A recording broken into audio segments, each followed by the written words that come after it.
हाय दोस्तों, मेरा नाम कपिल है। मैं एक शराबी हूँ। भगवान हाय की कपिल कृपा। भाई। भाई कपिल हाय भाई। कपिल भाऊ। नमस्कार नमस्कार, one day at A time.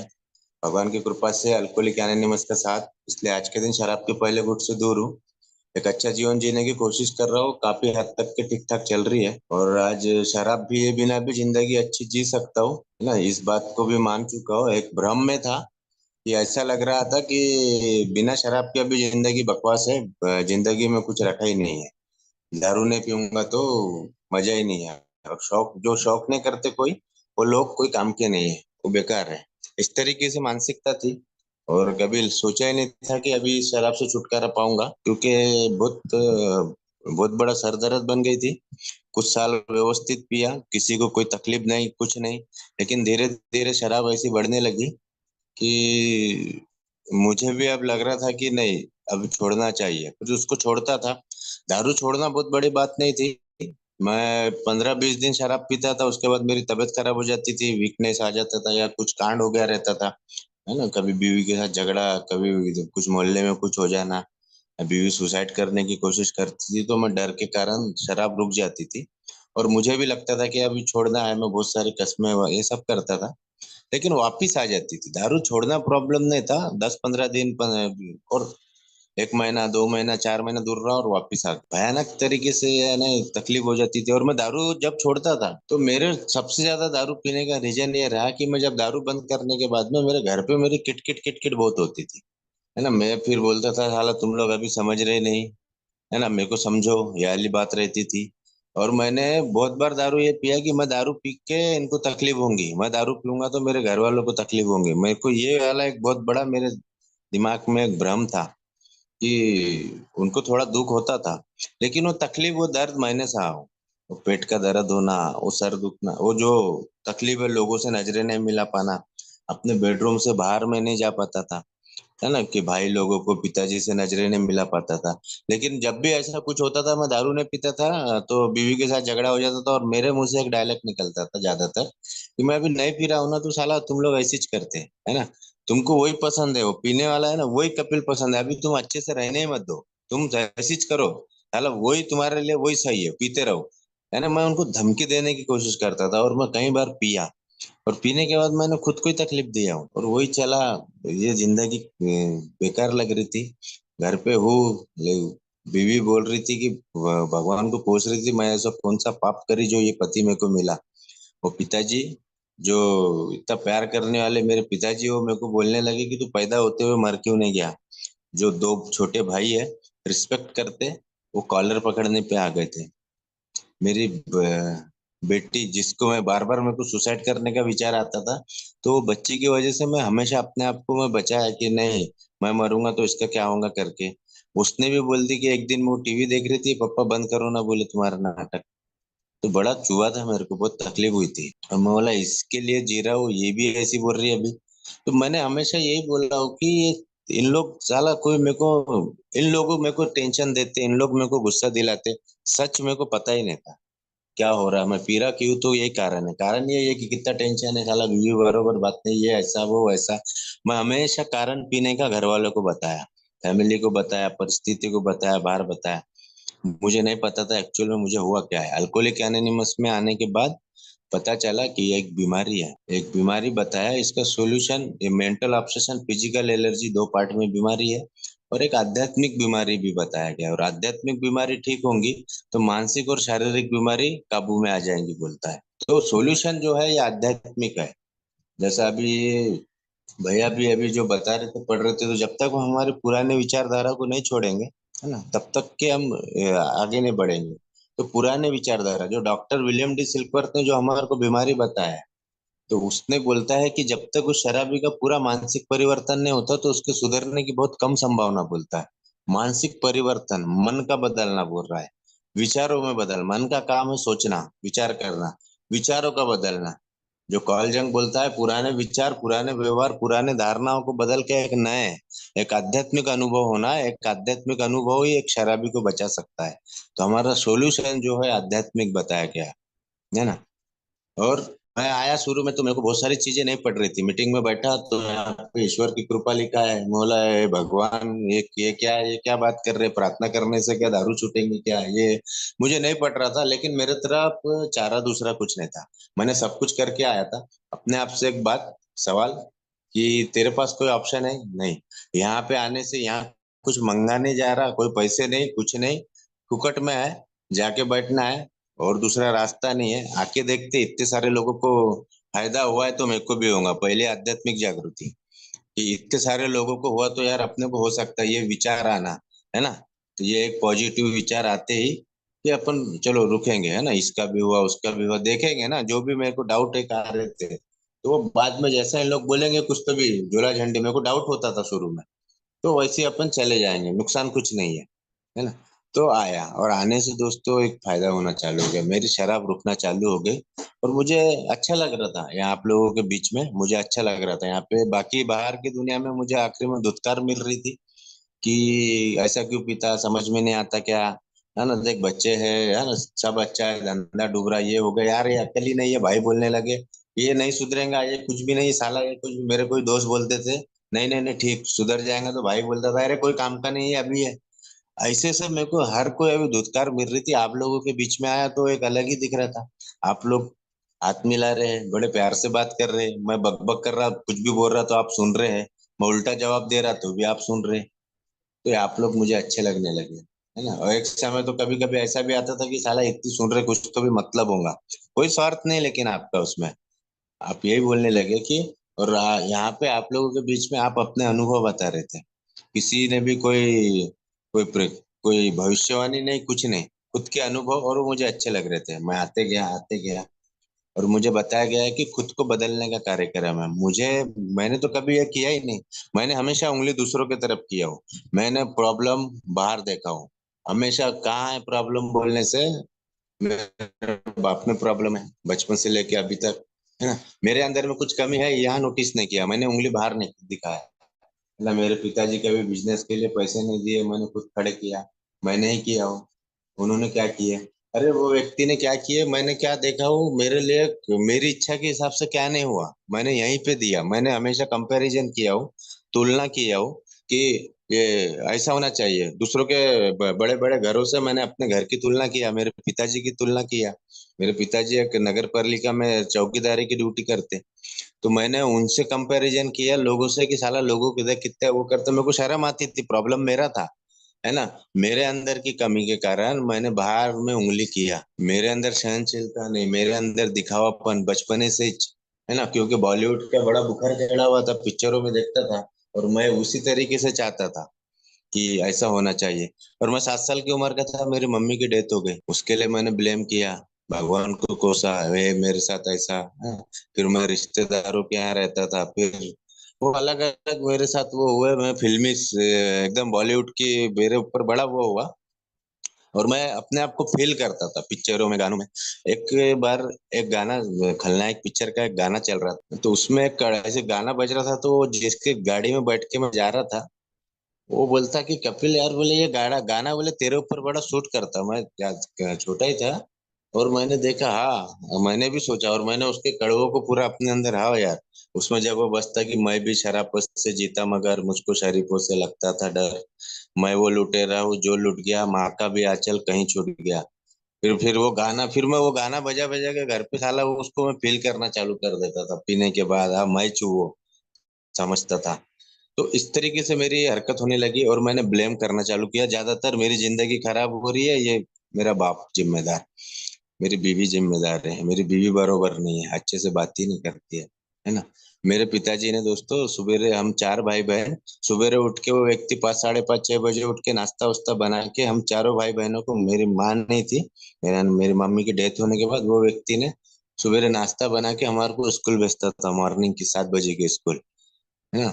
उसके बाद में वो 9 बजे तक खाना वाना बना के 9, 9:30 बजे तक ऑफिस जाते थे। फिर शाम को 5 बजे छुट्टी होती थी, 5:30 बजे तक आके फिर खाना बनाते थे।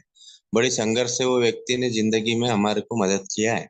लेकिन मैंने ये साइड ना देखते हुए, मैंने हमेशा ये देखा है कि मेरे को क्या नहीं मिला, और क्या नहीं मिला मेरी इच्छा के हिसाब से। मेरे पिताजी ने उनकी कंडीशन के हिसाब से, जो वास्तविकता के हिसाब से वो बरोबर वो किए, जैसा भी करना था, बीमारी में फंसते हुए उनको भी शराबीपन की बीमारी से वो अभी बाहर निकले, लेकिन वो शराबीपन की बीमारी में थे। मैंने भी उनको वही किया यार, ये दारू पी के ये किए वो किए, लेकिन कुछ चीजें तो उन्होंने काफी अच्छे से की है। मैंने ये नहीं देखा, मैंने देखा कि मेरे को क्या नहीं मिला, है ना। लोगों के बापों के पास गाड़ी उड़ी है, मेरे पिताजी की साइकिल थी, तो मेरे को शर्म आती थी। मैं नेपाली सरनेम, मैं नेपाली हूँ, तो इस बात के लिए मेरे को गुस्सा आता था कि कोई नेपाली साला है क्या, मेरा सरनेम थापा है, थापा कोई सरनेम है क्या, तो ये सरनेम नहीं होना था, ऐसा नहीं होना था। उसके लिए बाप को, दादा को, किसको किसको साला कोसा, मेरे को शर्म आती थी। मेरे अंदर में वो पावर नहीं है, मैं शक्तिहीन हूँ। यहाँ आने के बाद पता चला मेरा प्रॉब्लम है शक्ति की कमी। मेरे अंदर सहनशीलता नहीं है, मेरे अंदर, है ना, स्वीकार नहीं है। सच्चाई को मैं स्वीकार नहीं कर सकता, वास्तविकता से दूर हूँ, है ना। मेरे जो सच है उसको नहीं देखा, मैंने हमेशा ब्लेम किया। और दूसरों को मैं, मेरी इच्छा से घर पे होता नहीं, चीजें जगह पे नहीं रहती तो मैं चिड़चिड़ करता हूँ। मैं कहीं, मेरा ऐसा रहता था कि मसाला नहा के निकला और मेरे को घर पे कपड़े कपड़े ये बरोबर जगह पे नहीं मिलते थे तो मैं चिढ़ जाता, फेंक देता था धड़ धड़ धड़ धड़ धड़ धड़। पूरे कहाँ रखिए, क्या रखिए, कुछ मैं डॉक्यूमेंट ढूंढ रहा हूँ तो बीवी के ऊपर मैं गुस्सा कर देता, अरे तेरे को रखना है, तू अच्छे से रख। ये कभी, हमेशा दूसरों को ब्लेम किया हूँ। मेरा हर कारण दूसरा, है ना। छोटी छोटी बात के लिए चिढ़ जाना, ट्रैफिक में फंस जाता था तो वहां पे चिड़चिड़ करने लगता था। अल्कोहलिक एनोनिमस में आने के बाद ये पता चला कि बाहर कुछ भी नहीं है। बाहर हमारे टॉयलेट टॉयल में लिखा है, अगर मैं तकलीफ में हूं तो उसका कारण सिर्फ और सिर्फ मैं हूँ, दूसरा कोई भी नहीं। ये एक आध्यात्मिक सच्चाई ये बोलते हैं कि मैं तकलीफ में हूं तो उसका कारण सिर्फ और सिर्फ मैं हूँ। मैं सोचता था बाहर प्रॉब्लम है, मैं उस परिस्थिति में क्या सोचता हूँ, ये सोच, मैं सोच क्रिएट करता हूँ, उसी के कारण मेरे को दुख अनुभव होता है या सुख अनुभव होता है, वो चॉइस मेरा है। मेरे पास हमेशा चॉइस है, लेकिन मेरे को लगता था कि नहीं, मेरे को गुस्सा ही करना है, मेरे को चिड़चिड़ी करना है। मैं कई बार ऐसे ट्रैफिक में फंस जाता था। अभी ऐसा है कि जैसा मैं ट्रैफिक में फंसता हूँ, कहीं जाम लग गया है, तो मेरी तरफ ये प्रार्थना खड़ी कर देता, या तो फिर मैं आजू बाजू देखता हूँ, कहीं लोग शांत रहते, कहीं लोग चिड़चिड़ गुस्सा करते, हॉर्न बजाते रहते जोर जोर से, तो मेरी तरफ चॉइस है, या तो फिर गुस्सा करके चिड़चिड़ चिड़चिड़ करके अपना पारा बना डिस्टर्ब हो, डिस्टर्ब होने का चॉइस भी मेरा, या तो फिर शांत भी रह सकता। जो परिस्थिति को बदल नहीं सकते उसको स्वीकार करना है। लगता था कि चॉइस नहीं है, बस एक ही है भाई, बस बड़बड़ बड़बड़ बड़बड़ करो, बस गुस्सा करना है, कि दूसरा ऑप्शन है, ये मेरे को धीरे धीरे चलने से पता चला। और हमेशा मेरे को क्या लग रहा था कि ये मेरा एक बहुत बड़ा प्रॉब्लम है ना, कि मैं कर रहा हूँ, ये मैं है, मेरा है, मेरा कौन है, मैं कौन हूँ, ये मुझे समझ में नहीं आ रहा था। कार्यक्रम करते करते मैं 11वें कदम में पहुंचा। 11वें कदम में प्रार्थना और ध्यान, ध्यान की काफी कोशिश कर रहा था, मुझे ध्यान नहीं लग रहा था। मैं फिर ऐसे में एक संस्था से भी जुड़ा, मैं वहाँ मेडिटेशन करने भी जाता हूँ, वहां से भी मुझे काफी मदद मिल रही है। अल्कोहलिक एनोनिमस का कार्यक्रम कर रहा हूँ, है ना।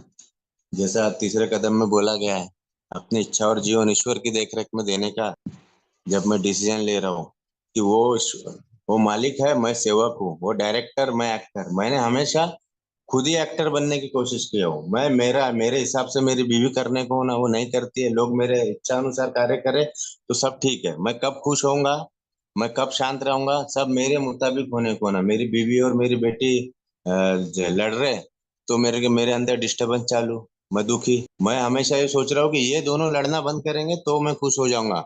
एक तरफ है, सब तरफ, मैं दो दो तरीके हैं मेरे को खुशी और शांति से रहने के, मैं अच्छे से रह सकता हूँ, उसके लिए दो चॉइस है। या तो ये सब हो जाना, कभी ट्रैफिक जाम नहीं होना चाहिए, कभी गर्मी मौसम में गर्मी ज्यादा नहीं होना, मेरी बीवी बच्चों ने लड़ना नहीं चाहिए, कभी ये करंट बिजली जाना नहीं, कभी गाड़ी रास्ते में खराब नहीं होना, अनगिनत मेरी इच्छा अनुसार बहुत सारी चीजें है ना। इंडिया ने हमेशा मैच जीतना चाहिए, या मेरी, यानी जो जो मेरी इच्छा है ये पूरी होती है तो मैं खुश और मैं शांत। एक तो ये है, और दूसरा है ऑप्शन कि मैंने अपने आप को बदल देना चाहिए। ये मुझे ये समझ में आया कि दोनों में से मैं क्या कर सकता हूँ। एक तरफ है पूरी दुनिया और एक तरफ मैं खड़ा हूँ, तो मैं, इजी क्या है, मेरे को जब मेरे स्पॉन्सर ने ये बात पूछा इस तरीके से कि इजी क्या लग रहा है, तो मैं बोल रहा हूँ कि मैं खुद को बदलना, खुद के सोच को बदलना। तो अभी तक क्या कर रहा हूँ, तो मैं क्या कर रहा हूँ, मैं ज्यादातर दूसरों को बदलने के प्रयास में लगा हूँ, है ना। ये ठीक हो जाना एक बहुत बड़ा भ्रम है। एक है ना, दूसरे कदम में जो हमारे को बोल रहा है कि एक उच्च शक्ति मेरा मानसिक संतुलन ठीक कर देंगी। तो कहाँ से, सिर्फ दारू के मामले की बात है क्या? तो दारू के मामले में मैं एक गलतफहमी का शिकार हूँ क्या? जैसा मैं दारू के मामले में ऐसा है कि मैं अब कंट्रोल में पी लूंगा, अब पी लूंगा, है ना, अब कुछ नहीं होगा, 15 दिन के बाद फिर भूल जाता कि अब अच्छे से पी लूंगा यार, कुछ नहीं होने वाला है ना। फिर थोड़ी सी पिया, फिर बार बार उसको एक सन की बोला गया ना, कि एक सनक रहती है कि कभी ना कभी दारू को कंट्रोल में पिएगा। वही सनक मेरे में, मैं कब से पाला हुआ हूँ, होश संभाला जब से देख रहा हूँ मैं लोगों के ऊपर, ये ऐसा क्यों करता, ऐसा करने को ना, बार बार मेरे पिताजी के ऊपर, मैं मेरे जिनके साथ में मैं हूँ, जिनके साथ में मैं टच में हूँ, मेरा प्रॉब्लम है कि मैं लोगों के साथ में, मेरे को टिके रहना एक बहुत बड़ा प्रॉब्लम है। मैं जिन लोगों के साथ में रहता हूँ, कुछ ही दिनों के बाद में वो लोगों के साथ में मेरे को पसंद नहीं आता, उनका साथ पसंद नहीं आता, उनके व्यवहार, उनके बोल पसंद नहीं आते, वो उधर कुछ हरकत करते, मैं चाहता हूँ कि वो मेरे हिसाब से काम करें, नहीं करते, मैं दिक्कत में आ जाता हूँ। और मैं सोचता हूँ कि ऐसा क्यों करते हैं यार, ये ऐसा क्यों बोलते हैं, इनको साला समझता ही नहीं क्या, इस तरीके से करना चाहिए ना। ये एक भ्रम है कि मैं मेरे पिताजी को बदलने का प्रयास बचपन से कर रहा हूँ। मेरे पिताजी के बहुत सारे हरकतें मेरे को नहीं पसंद आते, मेरे भाइयों के मेरे को बहुत सारे हरकतें पसंद नहीं आते, और मैं मन में सोचते रहता कि ये ऐसा करने को ना, कई बातें बोलता हूँ और कई बातें बोलता नहीं हूँ, मेरे अंदर चलते रहता, मुझे लगता है मेरे को ये सोचने से क्या चेंज हो जाएंगे, ये बोलने से चेंज हो जाएंगे, ये चेंज होंगे तो मैं खुश होऊंगा। एक भ्रम में हूं कि इनको बदल दूंगा, मैं दूसरों के मनों को कंट्रोल में करने की कोशिश कर रहा हूँ। लेकिन यहाँ आने के बाद ये देख रहा हूँ तो मैं शक्तिहीन हूँ, मेरा मन मेरे कंट्रोल में नहीं है, मैं मेरे मन का मालिक हूँ, लेकिन मेरा मन मेरे कंट्रोल में नहीं है। मैं बस सोच रहा हूँ कि भैया ये कामिल भाई का मन मेरे कंट्रोल में आना है, यानी ये इन्होंने ऐसा क्यों बोले, ये ऐसा क्यों कर रहे। हमारा सॉल्यूशन क्या है? मन और शरीर को लगी हुई बीमारी है, शरीर ठीक नहीं, हम मानसिक परिवर्तन की बात बोल रहे हैं, मन को बदलने की बात है ना। तो ये एक आध्यात्मिक जागृति कि मैं इतने बड़े भ्रम में हूँ कि मेरे मन को कंट्रोल करने के लिए एक उच्च शक्ति की जरूरत है, मुझे शक्ति नहीं है, मुझे एक शक्ति चाहिए, मेरे समझ के ईश्वर से शक्ति मुझे लेना है।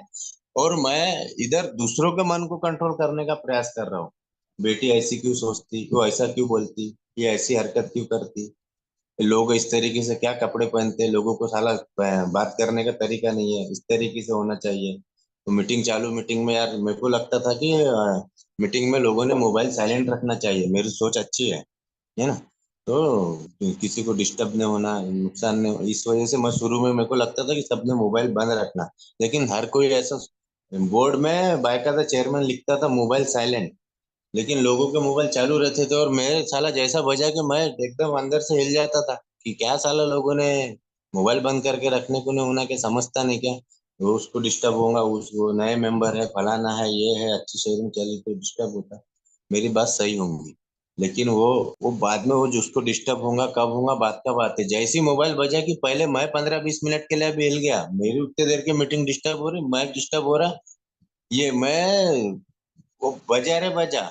मैंने क्योंकि स्वीकार नहीं किया कि लोग 100% कुछ भी नहीं है, या कोई परफेक्ट नहीं है, लोग अपनी मर्जी के कुछ काम होगा भाई, मैं जैसा ये सोचा कि अभी जैसा मैं सोचता कि कुछ काम होगा, कोई बात नहीं, मैंने बदल, अभी वो रिंग बजी तो प्रॉब्लम नहीं हो रही है, कोई दिक्कत नहीं हो रही, क्योंकि अभी स्वीकार आ गया है। एक समय ऐसा था कि वही घंटी बजती थी तो मेरे को डिस्टर्ब हो जाता था, मैं सोचता था कि ये इसको प्रॉब्लम हो रहा है, उसको प्रॉब्लम सेकेंडरी होता है। कोई नया मेंबर अगर बैठा है, होगा, मेरी बात सही होंगी, हमारी किताब में भी लिखा है ना, कि हर व्यक्ति अपनी मर्जी अनुसार जीता है ना। सबसे पहले मुझे ये स्वीकार करना पड़ेगा कि अपनी मर्जी से चला हुआ जीवन कभी सफल नहीं होता। ऐसा ऐसा करते हुए मैं दूसरों के साथ टकराव में रहता हूँ। तो मेरी ये सोच दूसरों के साथ मेरे रिलेशन बरोबर नहीं रखती, उनके प्रति मेरे को नाराजगी आ जाती है। लोगों का मोबाइल बजा तो इधर हलचल चालू, क्योंकि मैंने मेरा रिमोट कंट्रोल दूसरों के हाथ में दे दिया।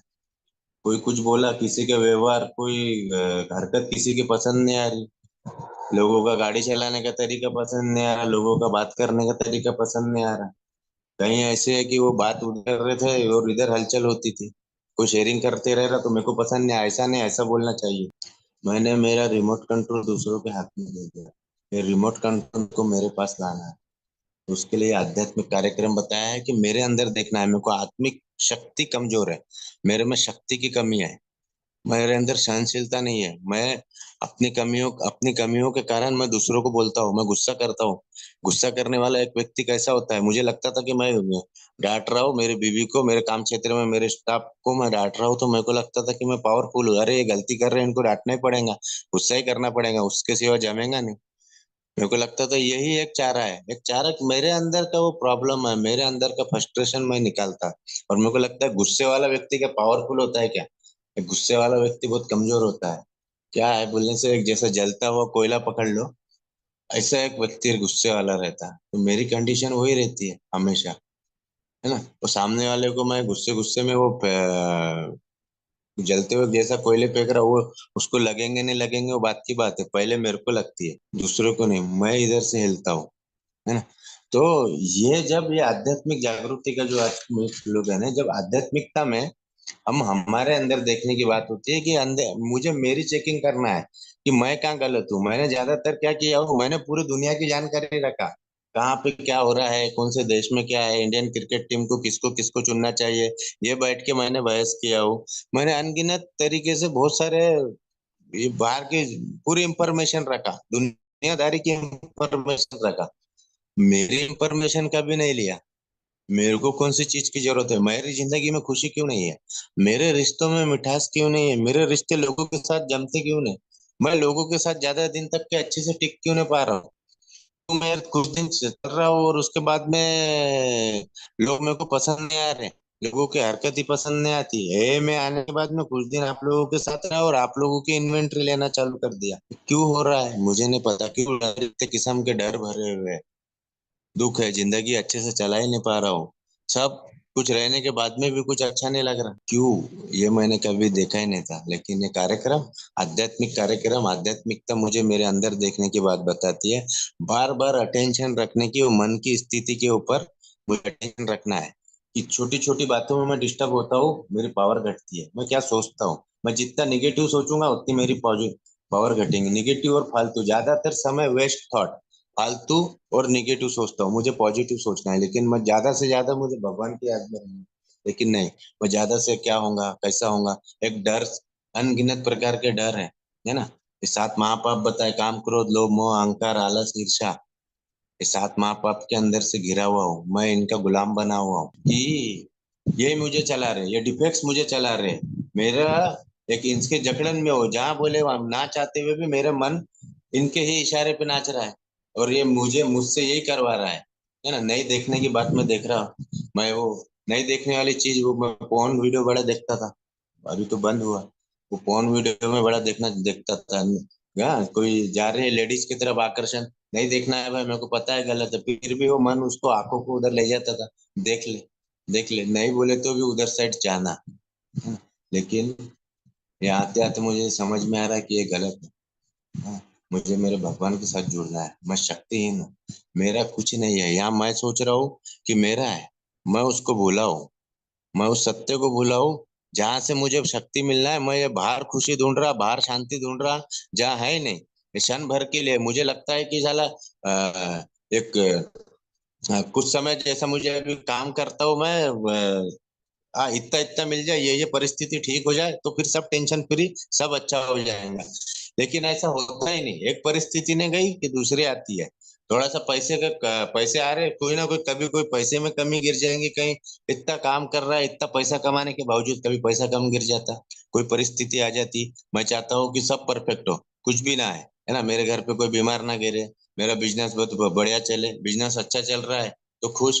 थोड़ा सा जिस दिन कम ज्यादा धंधा हुआ तो नाराजगी, है ना, ग्राहकों ने तारीफ करे तो बढ़िया है, कोई ग्राहक ने नुक्स निकाला तो दुख। तो ये पूरा पूरा का पूरा मैंने रिमोट कंट्रोल जो है बाहर दिया, बाहर की परिस्थिति जो है वो परिस्थिति है ना। मैं जहाँ मेडिटेशन करने जाता हूँ, वहाँ पे एक दीदी ने बहुत अच्छा अनुभव बताया कि बाहर ये परिस्थिति जो है ये बाहर है, ये पर है, परिस्थिति, मनस्थिति मेरी है, मुझे मेरे क्या सोचना ये मेरे हाथ में है।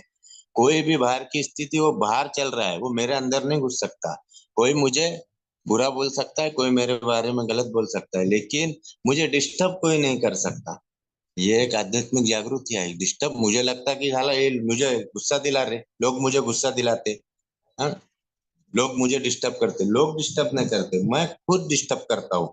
मैं क्या सोच रहा हूँ, मैं उस सिचुएशन में क्या सोचता हूँ, ये मेरा चॉइस है, डिस्टर्ब होना, खुश होना, ये मेरा चॉइस है। मैंने जो सोचा, मैं अच्छा सोचूंगा तो मेरी अच्छी फीलिंग रहेंगी, बुरा सोचता हूँ तो मेरी बुरी फीलिंग रहती है।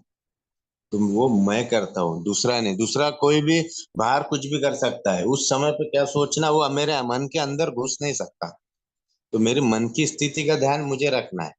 तो उसके लिए मुझे उस ईश्वर के साथ जुड़ना जरूरी है। उसके लिए प्रार्थना और ध्यान बताया गया। वो ध्यान मेरा लगता ही नहीं था। मुझे पता ही नहीं था। ऐसे में मैं गया। मैं क्या हूँ, मेरा कौन है। मैं सकता था कि ये मेरा है ना। मैं नहीं रहूंगा तो कैसे चलेगा। मेरी बीवी, मेरे बच्चे, मेरा काम क्षेत्र, ये सब मेरा मेरा मेरा। मैं कर रहा था कि ये सब मेरा ही है। अरे, मैं भूल गया मेरा कौन है। वो ईश्वर, उसको भूलाओ। उसको भूलने से ये सारे दर्द आ रहे हैं, ये सारे डर आ रहे हैं। ये डर क्यों है? क्योंकि मेरा छिन ना जाए, मेरा चला नहीं जाए। अरे, उसने, वो भगवान ने मुझे इस धरती पे भेजा है, यहाँ भेजा है तो वो कराने वाला वो है। एक ओल्ड टाइमर ने, एक एक ही अपने ओल्ड टाइमर ने बहुत जबरदस्त एक शेयरिंग में बोले थे कि जब मैं इस दुनिया में आता हूँ तो मेरा जुगाड़ ऑलरेडी करके रहता है ना। जैसा उन्होंने एक उदाहरण बहुत, उसकी अपनी हिरन वगैरह की व्यवस्था नहीं किया। हिरन की व्यवस्था उसके लिए होती थी, उसने थोड़ी मेहनत किया शिकार करने की। हिरन के लिए घास की व्यवस्था होके थी, हिरन ने नहीं की, उसने चरने के काम किया है ना। घास के लिए पानी और धरती की व्यवस्था थी। यानी जब हम इस दुनिया में आते हैं तो हमारी व्यवस्था वो करता है। हमको थोड़ी मेहनत करना पड़ता है, वो करना मेरे को ही है ना। मुझे एक जिम्मेदारी दी है। मैं एक सेवक हूँ। मैं मेरे घर का क्या हूँ, जैसा मैं मेरे ग्रुप का एक सेवक हूँ बोलता हूँ, मेरा होम ग्रुप तो समूह सिर्फ मेरा वही एक समूह नहीं है। मेरा घर एक समूह है, मेरा काम क्षेत्र एक समूह है। लेकिन मैं वहाँ हमेशा मैं, मेरे हिसाब से कंट्रोल करने की कोशिश करता हूँ। मेरे हिसाब से होना चाहिए। वो मैं यानी मैं पूरी तरीके से एक मालिक बनने की कोशिश करता हूँ। मैं भूल गया हूँ कि मालिक मैं नहीं हूँ, वो मालिक है। जैसा तीसरे कदम में मैं डिसीजन ले रहा हूँ कि वो मालिक है, मैं सेवक हूँ। तो मेरा मालिक वो है, मेरा पिता वो है, तो इनका भी तो वो है ना। मैं मालिक नहीं हूँ। मेरे को एक जवाबदारी मिली है, मुझे इनको, मेरी एक ड्यूटी है। मैं एक सेवक हूँ, मुझे उनका ध्यान रखना है। लेकिन छोटी छोटी बात में गुस्सा करना, हाथ उठा देना, अपने हिसाब से कराने की कोशिश करना, अपनी ही इच्छा उनको थोपने की कोशिश करता था, है ना। बीवी को मैं क्या, उसको क्या, उसकी क्या इच्छा है कुछ भी मैं जानने की कोशिश ही नहीं करता था कभी। मैंने जो बोला बस यही होना चाहिए, है ना। मैं हमेशा कंपेयर किया दूसरों की बीवी से उसकी बीवी, और मैं बोलता था तू, यानी मेरे को यानी सूट ही नहीं करती, मैं कितना अच्छा दिखता, ये बरोबर नहीं दिखती। इस तरीके से मैं उसको कंपेयर करके उसको मैंने बहुत दुख पहुंचाया, है ना। एक एक कंपटीशन में लगा हूँ दूसरों से बेहतर करने की, है ना। मेरा कुछ भी हो, दूसरों से बेहतर मुझे बेहतर करना है ना। ये एक आध्यात्मिक जागृति कि मुझे बेहतर करना है, लेकिन मुझे दूसरों से नहीं, मेरे अंदर में ही प्रॉब्लम है। मुझे मेरे खुद से बेहतर होना है, मेरे उस मैंपन से, मेरे उस अहंकार से, है ना। मुझे, मेरी लड़ाई मेरी खुद से है। लड़ाई बोलने से मेरे अंदर के उस रावण से, मेरे अंदर जो डिफेक्ट्स है, मेरे अंदर गुण अवगुण दोनों है, दोनों है। तो मुझे, मैंने ज्यादातर प्रैक्टिस क्या किया हूँ, मैंने ज्यादातर मेरे अवगुणों की प्रैक्टिस किया। मैंने उस रावण को ज्यादा प्रैक्टिस किया मेरे अंदर। जैसा एक भाषा में बोला जाए तो राम रावण दोनों है, गुण अवगुण दोनों है। मैंने गुणों की तरफ ध्यान नहीं देते हुए मैंने अवगुणों पे ज्यादा ध्यान दिया। लेकिन जैसा जैसा अवगुणों की प्रैक्टिस, यहाँ बताया जैसा ये हम स्टेप करते करते, जब छठवें सातवें कदम का अभ्यास करते करते ये गुणों का मेरे को धारण करना है। डेली की अपने आप की चेकिंग, ये करते करते दोस्तों जिंदगी चेंज हो गई। मैं अभी क्या महसूस कर रहा हूँ मैं बता नहीं सकता हूँ। वो मिल गया है जन्म जन्म के, वो यानी भगवान मिला है। हमारा कार्यक्रम बोलता है कि ईश्वर ही, हमारे जैसे तीन मुख्य विचार आते हैं कि मैं शराबी हूँ और अपना जीवन नहीं संभाल पाता हूँ, कि कोई भी मानवीय शक्ति मुझे इस शराबीपन से मुक्ति नहीं दिला सकती। मानव से परे, मानवीय शक्ति से परे एक उच्च शक्ति की बात, ईश्वर, मेरे समझ का ईश्वर, ईश्वर ही उसे संभव कर सकते हैं अगर हम उसे खोज लो। हमारा कार्यक्रम भगवान को ढूंढने की बात है। कहाँ है, कैसा है, कहीं प्रश्न थे, जैसा है वो मिला, उसके साथ का अनुभव हुआ वो मेडिटेशन में। तो मैं बहुत प्रार्थना करता था कि जो BW सर को हुआ वो मुझे होना चाहिए। इस तरीके से मेरी बहुत सारी प्रार्थनाएं रहती थी। जब मेडिटेशन में, ध्यान में उनके साथ का अनुभव होने लगा, सारे प्रश्न खत्म, सारे डाउट खत्म। क्या है, कैसा है, क्या नहीं, हर बात का जवाब मिल चुका है। वो है, मैं कुछ भी नहीं हूँ, सब उसका है। जैसा ही मैं उसको भूलता हूँ, मेरे मन में आ जाता हूँ चिंता, डर ये आना चालू हो जाती है।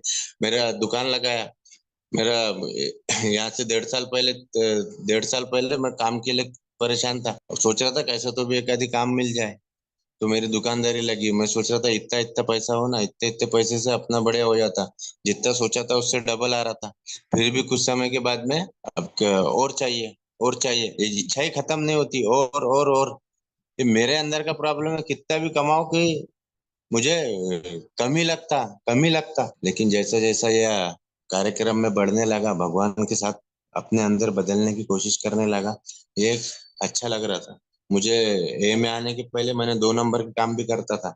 एल्कोहलिक एनोनिमस में आया, एक काम ऐसा आया कि मेरे को लैटरी सेंटर का ऑफर आया सामने। मैंने सब तैयारी कर लिया, सब हो गया। 2 महीने से उसके पीछे लगा था, जो रूम चाहिए था वो रूम मुझे मिल गया।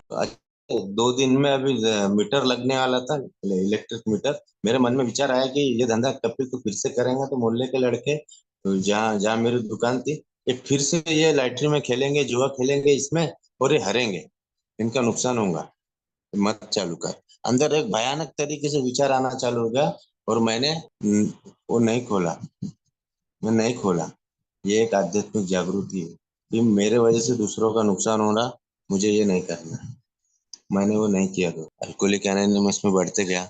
मैं एक कितना एक गलत का शिकार था। मैं क्या करता था, कई बातें मैं मेरी बीवी को अपने भाइयों के, अपने पिताजियों के बारे, पिताजी के भाई के रिलेटिव के बारे में उसके सामने में मैं बातें करता था। ये मैंने इनके इनके लिए इतना कुछ किया, इन्होंने मेरे लिए कुछ नहीं किया, है ना, मेरे साथ साला गलत किए, आज ऐसा किए वैसा किए। ये बातें मैं मेरी बेटी के सामने, मेरी बीवी के सामने मैं ये बातें करता, और मैं करता था, और मैं ये अपेक्षा करता था बीवी बच्चों से कि इन्होंने मेरे परिवार वालों की रिस्पेक्ट करना। फिर मैं मेरे बीवी को बोलने का कि तू उनकी रिस्पेक्ट नहीं करती। अरे मैंने ही उनके कान में ये भरा। ये मुझे कार्यक्रम प्रैक्टिस करते करते समझ में आया। जब मैं पावर स्टेप पे काम कर रहा था, तब ये देखा मैंने कि मैं तो ये सारी चीजों का जिम्मेदार रहता था। मैंने उसके सामने बताया, और मैं ही बोलता हूँ कि अभी तू उनकी रिस्पेक्ट कर, अच्छे से रिले जा, उनके साथ रिस्पेक्ट देती क्यों नहीं। मेरी बेटी को बोलता हूँ कि तू दादा को रिस्पेक्ट क्यों नहीं देती, उनसे ऐसी क्यों बात करती। अरे तूने ही दादा की, उसके सामने उसके दादा की वो जो वैल्यू बनाना था वो नहीं बनाया। तूने ही तो उनको गिरा गिरा के बताया, है ना, ये ऐसे वैसे मैंने क्या कुछ किया, ये साला मेरे लिए कुछ नहीं किए। मैंने अपना बिजनेस खुद डाला, मेरे को कभी पैसे नहीं दिए, मैं इस तो कर रहा, मैंने ही सब किया, इस तरीके से मैंने खुद की वाहवाही। मैं हमेशा खुद की तारीफ ही पाने के चक्कर में रहता, है ना। मेरी बीवी और बेटी का झगड़ा होते रहता। मैंने क्या किया, बीवी को हमेशा बच्ची के सामने डांट दिया, बच्ची के सामने मार दिया, उसको बोलना नहीं। बीवी बच्ची मेरी और वो होते गई, दोनों की और मुझोरी और बहस। तो माँ की सुनतीच नहीं, हमेशा माँ को बोलने का इसका जवाबदार मैं, है ना? मुझे लगता था, लेकिन इनके प्रॉब्लम प्रॉब्लम मैंने बहुत सारी क्रिएट किया हूँ। मैं मेरे बेटी के सामने बीवी के, मैं कई बातें ऐसी रहती थी, मेरे बाहर की बातें रहती थी, मेरे कुछ बिजनेस की बातें है, कुछ टेंशन में बाहर से लेके आता था, मैं बीवी को बोल देता था। बीवी को बता के अगर कोई मतलब नहीं हो रहा तो कोई उसका मतलब नहीं रहता था। अगर उससे कोई सोल्यूशन आ रहा है तो बात अलग है। बिना काम में उसको बोल देता था, वो भी टेंशन ले लेती थी कि बिजनेस में कुछ ये हो गया, वो हो गया, फलाना हो गया। टेंशन में चल रही है, और फिर वही बच्ची के साथ में उसकी वो अपना गुस्सा उधर निकालती थी, फिर मैं उधर झगड़ता था। अरे कुछ बातें ऐसी थी, नहीं बोलना है तो कोई बात नहीं, मैं मेरी बीवी को अच्छी अच्छी बातें, जैसे अभी मैं उसको अच्छी बातें बोलता हूँ, कोई भी अच्छे, वो खुश। मेरे तरफ से जितना हो सकता मैं उतना कर सकता। तो वो, मैं ये कोशिश करता कि उसके साथ अच्छे से बात करूँ। कुछ ऐसी बातें हैं जो उसको जरूरी नहीं है तो नहीं बताने का है, जहाँ जरूरी है दोनों डिस्कस करते, डिस्कस करके उसका सॉल्यूशन, ये बात मैं बोल रहा हूँ तो ठीक है, तो वो मैं उसको उसको बंद किया, मैंने बताना। मैं मेरे बच्ची, मेरी बड़ी लड़की को मोबाइल का शौक लग गया था। मैं ही उसको फिर चिल्लाने का उसको मार देता था, मोबाइल देख रही है, हाँ समझता नहीं, पढ़ाई करना, ये करना, मोबाइल मोबाइल मांगते रहती, जिद्दी होकर करके मैं उसको डांट रहा, है ना।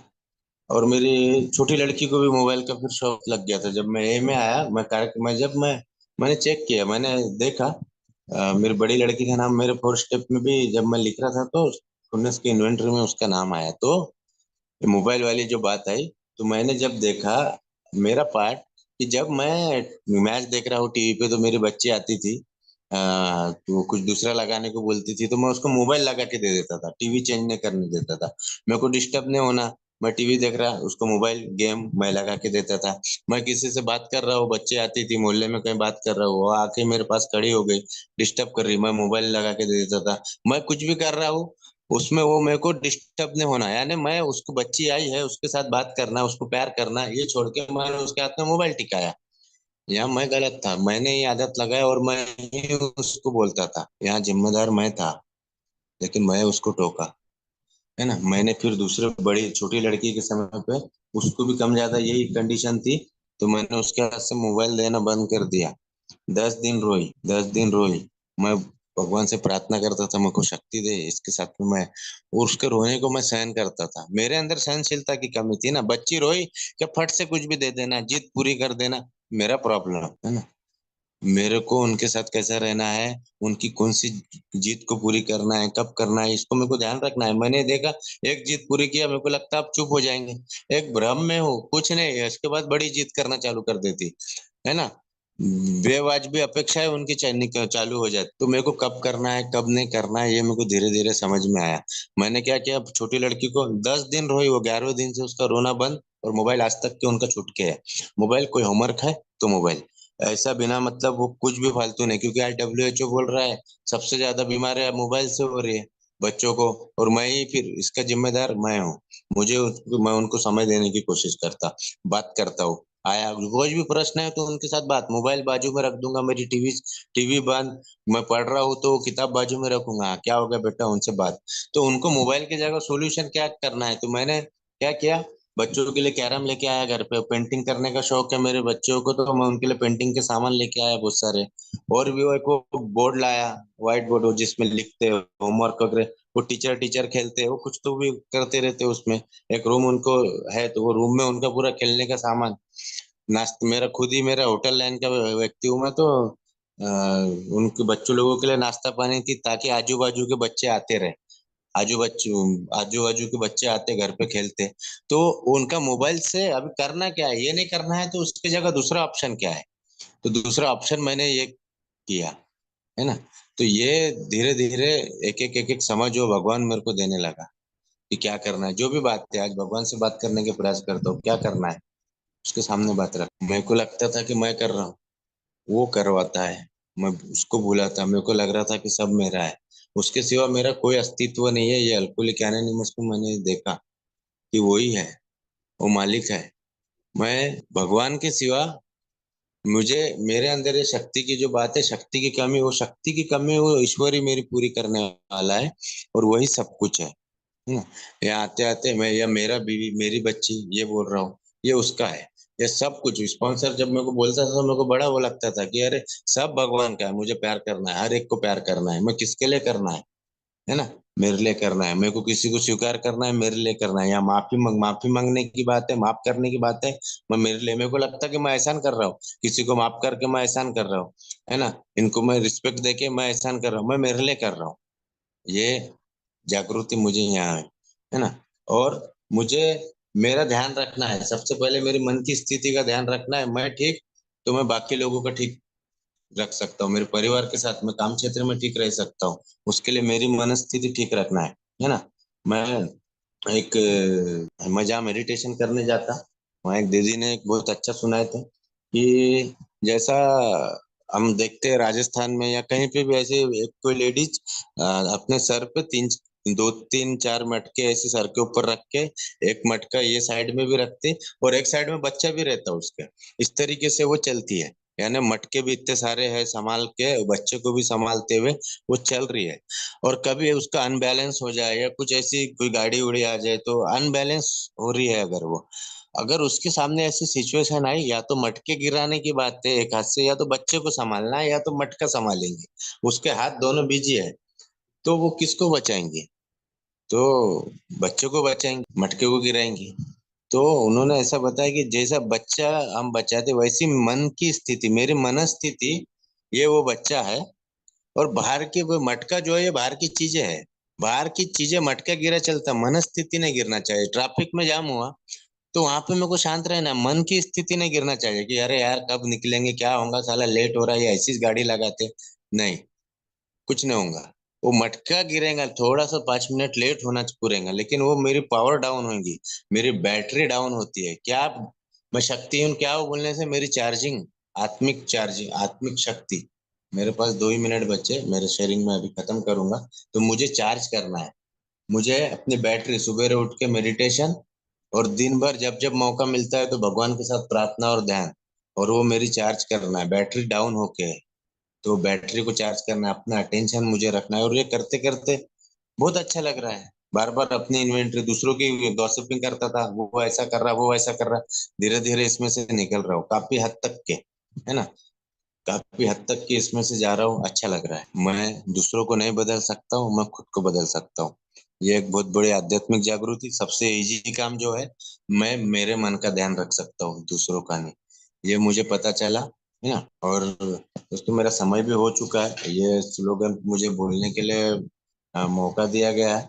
और अपने अनुभव से मैं जो भी इसमें विषय को न्याय दे सका, नहीं दे सका, मैंने कोशिश किया, है ना। थोड़ा सा मैं जब से, मुझे समय भी नहीं मिला, मैं थोड़ा सा जब से जस्ट अभी आके मैं मीटिंग में जुड़ा, एक दूसरे काम में थोड़ा सा लगा हुआ था, जब से जस्ट अभी जुड़ा।